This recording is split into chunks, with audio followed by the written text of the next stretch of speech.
Right. We say round two. Go all the way back to Russia round two. 6 infantry, 2 artilleries for the Russians. 1 and 3 to Russia. 1 and 3 to Caucasus.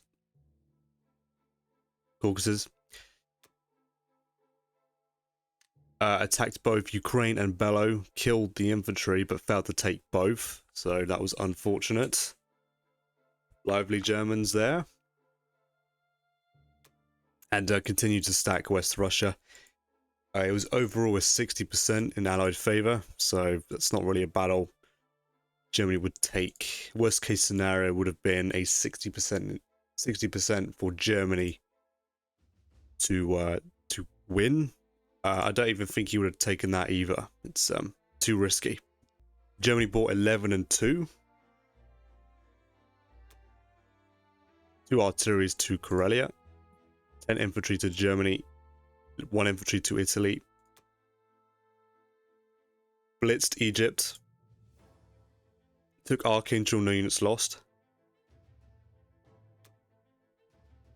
Stacked Karelia.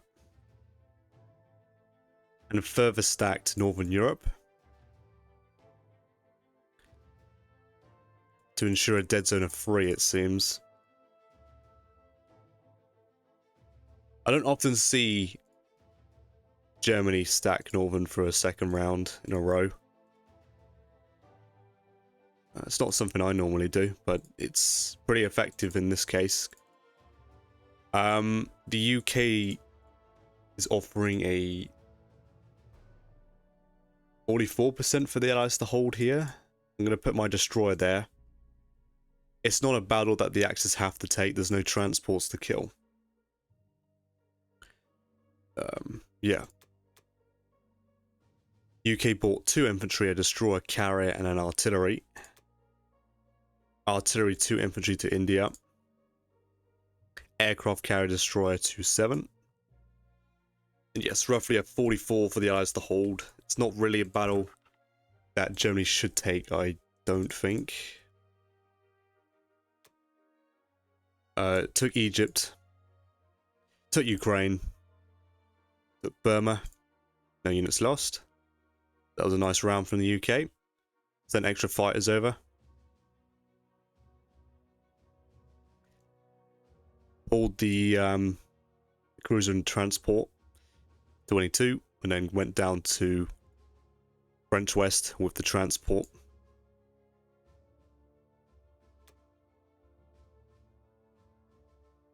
Yep. Sent his sub here. Japan, bomber 7 infantry.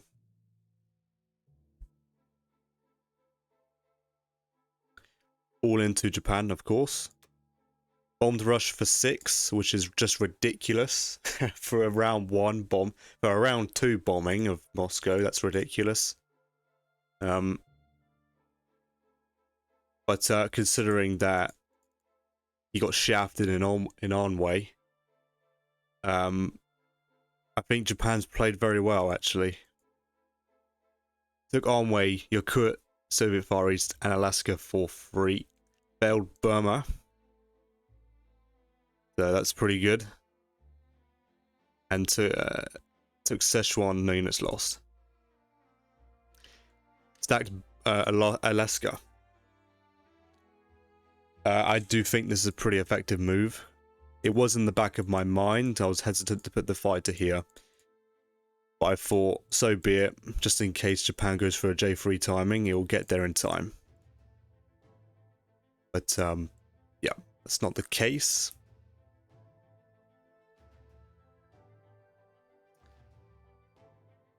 But yeah, there is no J3 timing, so I don't have to send all my fighters. I'm going to return 1 to Western. I'm going to stack Western and Western Canada, so I can actually trade this the following turn. I'm going to do something that I don't normally do as the US, and just basically sack a bunch of transports. This is aiming to take away my income and tempo from the US, so I'm going to deliberately sack transports. to boost the US's income, so I can replace more. So I can replace the transports that I'm going to lose, and force Germany to at least trade these two, right? Possibly lose a plane in 13.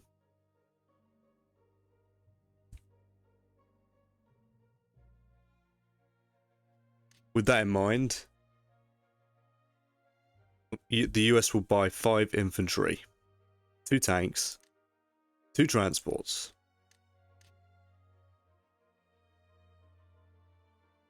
I need to leave.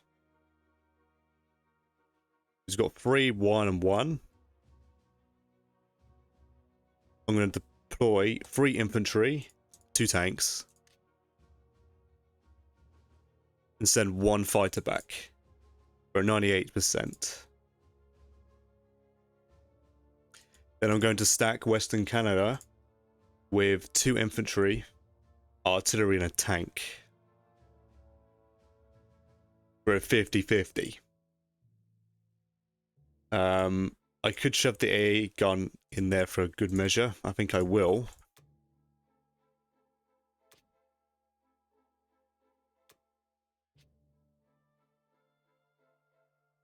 And I'll have it die after the artillery piece.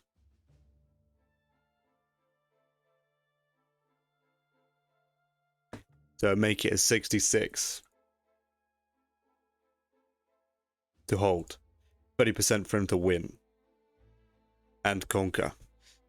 Yeah, I just don't want to be denied Alaska for more than 1 turn, so that's why I'm going to stack both. It's fine because I'm going to gain ground in Europe with transport sacks. I'm buying an extra transport because I should be able to move units back from Eastern. So I should have roughly 1.5 transports to send back to Finland. And then round 3, I'll buy 3 transports or 4 transports to catch up my losses. Because I should have a decent surplus of units waiting. I think that's a good plan and response.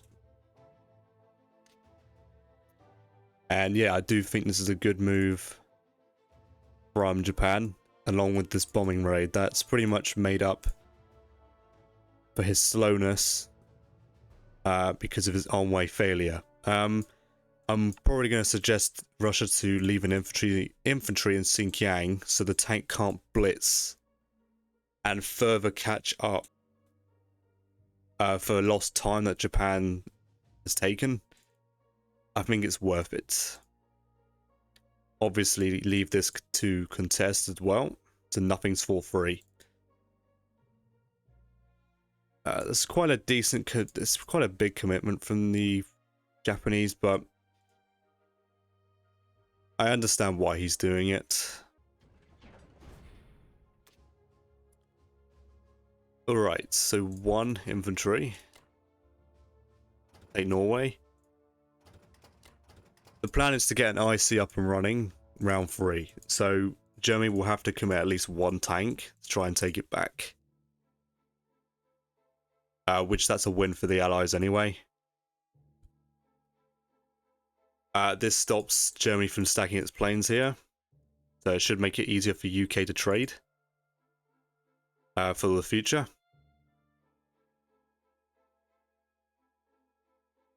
I will then commit 2 to Morocco.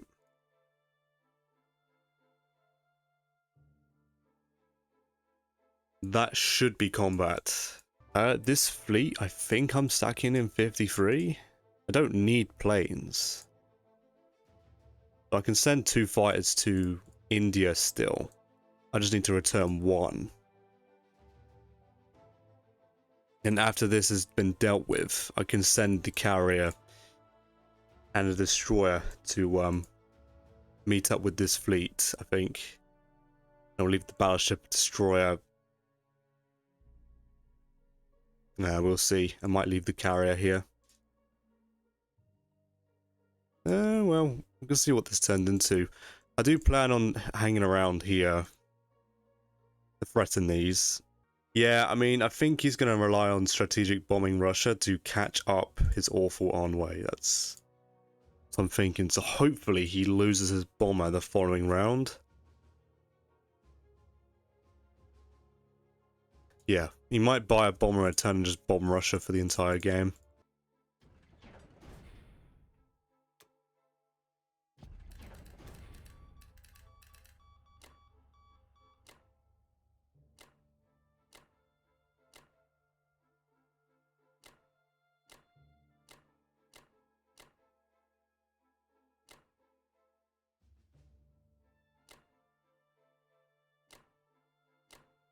Okay, I'm going to leave the bomber in India for now.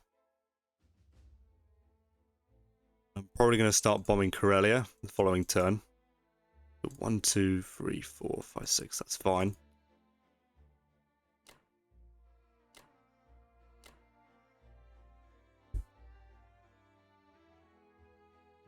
I can send this destroyer. 21, and then it can make its way up. This should suffice to defend itself against this.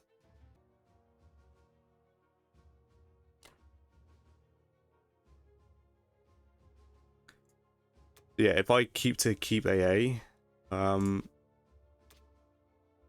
carry a keep, I'm fine with that. Yeah, it's a 94 to hold now. And I'll leave the transport here, actually, so I can trade Alaska a lot easier. Put some pressure on Manchuria a little bit. And then come back down here. Possibly. We'll see what happens. Russia must kill this, obviously. Otherwise, it's 9 tanks. Breathing down Moscow's neck, so he can commit 2 here, and then I think it is in his best interest to leave 1 unit, 1 infantry here to stop this tank blitzing.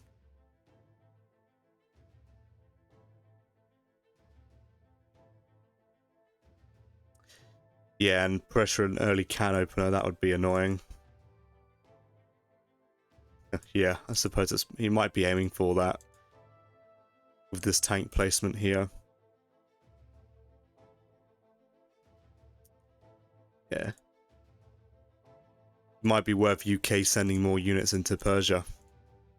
We'll see what happens, yeah. Alright, good stuff from the US, I think. 2 transports, 2 tanks, 3 infantry and 2 infantry here.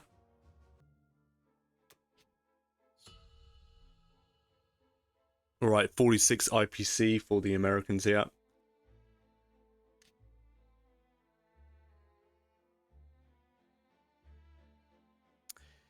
Yeah, this shouldn't slow the US down too much. That's fine. I don't mind creating a 2 infantry chain already. It's a bit early for that, but I might leave this fleet around here just to stop this nonsense and to harass the VC and Borneo. We'll see what happens here. But I don't think Germany can handle this and also take out all these transports. This fighter can deal with this one. This bomber can kill this transport. But then all fighters and cruiser can be allocated here, which leaves this one surviving. So, but I don't think there's much worth hitting that anyway. There's no transport or prize to be had. So I expect them just to hit these 3 territories. These sea tiles. Be done with it. Yeah. Right. Well, that's the end of USA round 2. I'll be back for USA round 3.